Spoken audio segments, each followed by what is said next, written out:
I've been dating my boyfriend for a year. We matched on Tinder originally and he sparked up a conversation with me about my career field, which is in the funeral business. I'm a licensed cosmetologist who prepares deceased people for their funerals. It might sound weird to some, but I enjoy my job and it brings me joy to see the family's reactions to my work. It also doesn't bother me to do makeup on deceased people. My boyfriend's always been supportive and interested in my career. I always thought he was just a sweet and supportive person. We would always talk about my job and my clients. He always asked me specific questions about how people look and what it's like when I'm touching them or doing work on them. I was always happy to answer his questions and talk about my work with him because it was nice to have someone who was genuinely interested. I also have a portfolio with before and after pictures of work I've done on my deceased clients with their family's permission, of course. My boyfriend asked to see these pictures, but I never showed him or anyone else besides potential employers because I felt that 1, it was disrespectful to the memory of the person and their family, and 2, because it was unprofessional to do so. Originally, my boyfriend respected me when I told him my reasoning as to why I wouldn't show him, but over time he's gotten more and more agitated about it. It slowly came up more often and it was starting to make me question why he gets so upset over this. However, a month ago he stopped bringing it up and asking about it. One day when he was sleeping and his phone was out, I had the craziest gut feeling to go through it. I had never done it before, but I couldn't shake this feeling. I finally gave in and checked his photo album. I was shocked to find that he had gone through my portfolio and snapped pictures of it. I woke him up in anger and confronted him. This is when he broke down and admitted that he was into necrophilia. Things only went downhill from here.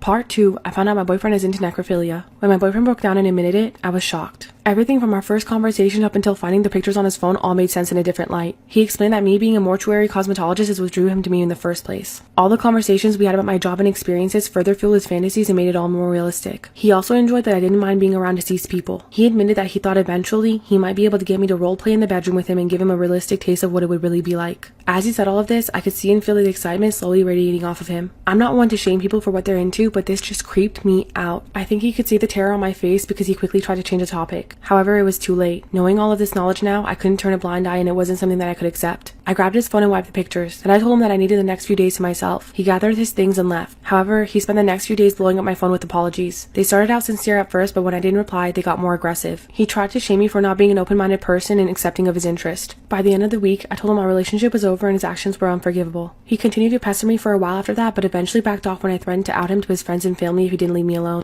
Storytime about the ghost that follows me. When I was in my teens, my cousin and best friend made a Ouija board. I was skeptical whether it worked or not, but agreed to try it out with her. We get everything set up and my cousin starts asking the board questions. It starts answering and saying weird things that my cousin didn't even know about my life. Some of my deepest and darkest secrets were coming out of that thing. I started to panic and I told my cousin that I wanted to stop. We said our goodbyes and closed it up. I thought that was the end of it, but that night, we started hearing footsteps in her room. This was something that neither of us had experienced in that room ever. When I went home, the footsteps followed me and continued to happen in my childhood home. When I told my parents, my dad chalked it up to the floor settling after we laid new flooring in the previous years. Then we moved into a new home that had been converted from a garage to a business to a home of my family. I mention this because 1, no one had clearly ever lived there, and 2, the floors under the carpet and laminate were cement. However, the laminate would still creak as if a full-grown adult was walking on it. Shortly after, I moved into my ex's apartment and same thing. The footsteps again, but this time, shadows started appearing. It had gotten so bad that my best friend and roommate, who's a major skeptic, didn't want to be there alone. I didn't think it could get any worse, but it did.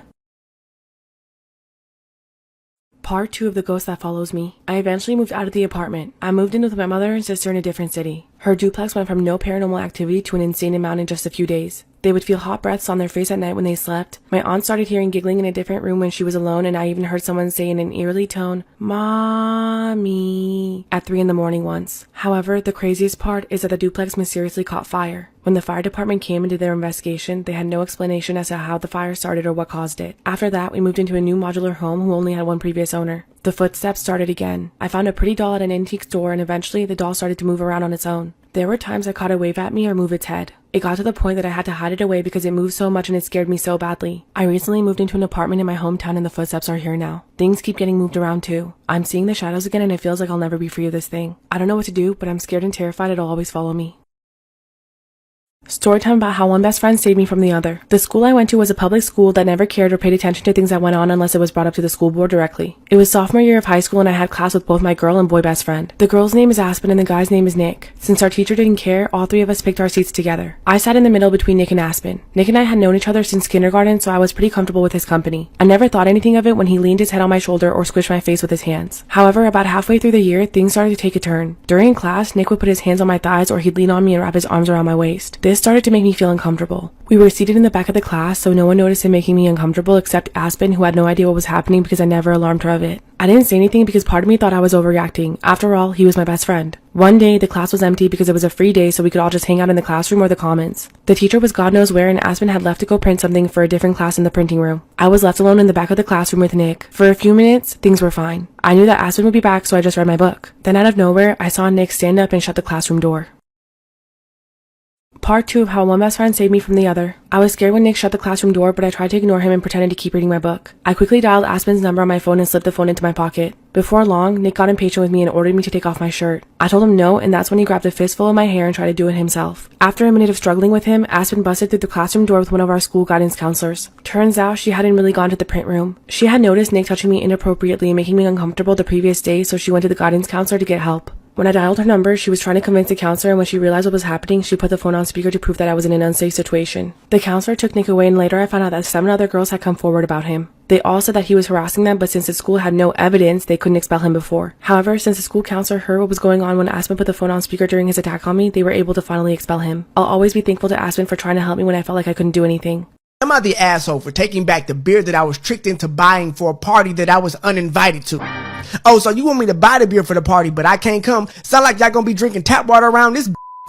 This happened just a few hours ago. I am a 19-year-old man, and the people calling me an a-hole here are 18-year-old men and women. On Thursday, a person I had a major crush on in high school, but who rejected me, messaged me out of the blue. She had never contacted me without contacting her first, and at one point I realized she had me blocked on social media, and so I found it odd that she was suddenly being friendly. After sending a couple of greetings/questions about how I've been, she said that she was going to have some people over and wanted to know if I could get the beer. The drinking age where we are is 19, and she and the people we were going to chill with were all 18. The liquor stores in my area all cards. I thought it was silly that me being a month older meant I could buy liquor and they couldn't, and so I said I would love to go. She said, thanks, I'll pick you up at 7. 7 o'clock rolled around and she texted me to say she was in front of my house. I went out dressed and ready to chill with some people, and she drove me to the liquor store. When we got there, I asked what beer she wanted me to get, and she told me to get Budweiser. I hid my disappointment as well as I could, but it was her party, so I went in and bought 2 cases of 24. I got back in the car and said, let's party, and she was eerily quiet. I noticed that she wasn't driving towards her neighborhood.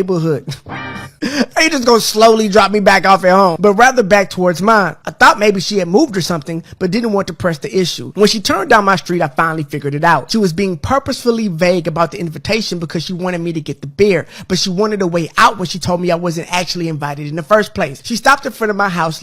Down my street, I finally figured it out. She was being purposefully vague about the invitation because she wanted me to get the beer, but she wanted a way out when she told me I wasn't actually invited in the first place. She stopped in front of my house, leaned over, kissed me on the cheek, and said thanks in her best voice. I deadpanned her and asked when she was going to tell me I wasn't invited. She feigned surprise and said that she never intended to invite me in the first place. Okay, so then why am I buying beer for a party that I'm not going to? And you ain't hand me no cash when I walked in the store, so it damn sure don't sound like you don't want me there, but you want the beer that I bought there. Got it. I sat in silence for a long, awkward minute, picked up the beer, and walked towards my front door. She got out of her car and frantically tried to re-invite me to the party, but I told her what she did was the most humiliating thing that has ever happened to me. I opened my front door, slammed it a bit too hard, and came back to my room. Now I'm sitting here drinking absolutely unpalatable piss water, and I have text messages from all of her friends and her asking why I'm being such a dick. I don't think I'm the asshole for reacting the way I did, but if you haven't figured it out yet, I'm not amazingly social, so I'm not sure. Am I the a-hole here? Sir, you were not the a-hole here. What happened is this young lady thought that she was going to get you to simp for her. She purposefully tricked you into buying this beer so that she could get what she needed out of you and hope that you would just go with it. Hope that you wouldn't stand up for yourself. Hope that you would just be excited to take a ride with a pretty girl and spend your money on some beer for her and her friends and just go home and act like nothing happened. She acted inconsiderate and absolutely disgusting to a person that was trying to help her out and do her a favor. You are completely in the right, and I'm glad that you did not give her the beer. I'm glad that you didn't take the second-hand invite, and I'm glad that you stood up for yourself. And as far as all her friends and her texting you, they weren't texting you before. What difference do it make now? When I was around 13, my friend Sally and I were having a sleepover. I met her in the beginning of my first year at a new school. She was older than the other kids in our grade and was considered one of the popular kids, which is what I think drew me to her at first. It was your typical Friday night. We carpooled to her family's apartment after school. Her family was pretty religious and wouldn't let us watch horror movies, so we ended up watching Hunger Games instead. After the movie, Sally and I were hanging out in a room, listening to music and giving each other makeovers. By the end of it, we were looking much older than what we really were. Sally wasn't the most positive influence. Despite being my bestie at the time, she was manipulative and got off on putting me down. She also had a habit of talking to men online and lying about her age. She showed me some texts between her and a guy that she was talking to, which mostly consisted of him trying to convince her to meet up with him and the usual online creep stuff. According to him, he was 19. However, looking at the picture that he sent, this man was clearly at least 40 and looked like he lived in his mother's basement. Suddenly, we got a call from him. Sally answered without hesitation and I heard him say, "You're so pretty, why don't you come meet me?" Sally said she couldn't because she was spending the night with her friend. This sparked his interest. That's when he proceeded to try and ask us both to meet him. Sally, lacking any common sense, said yes.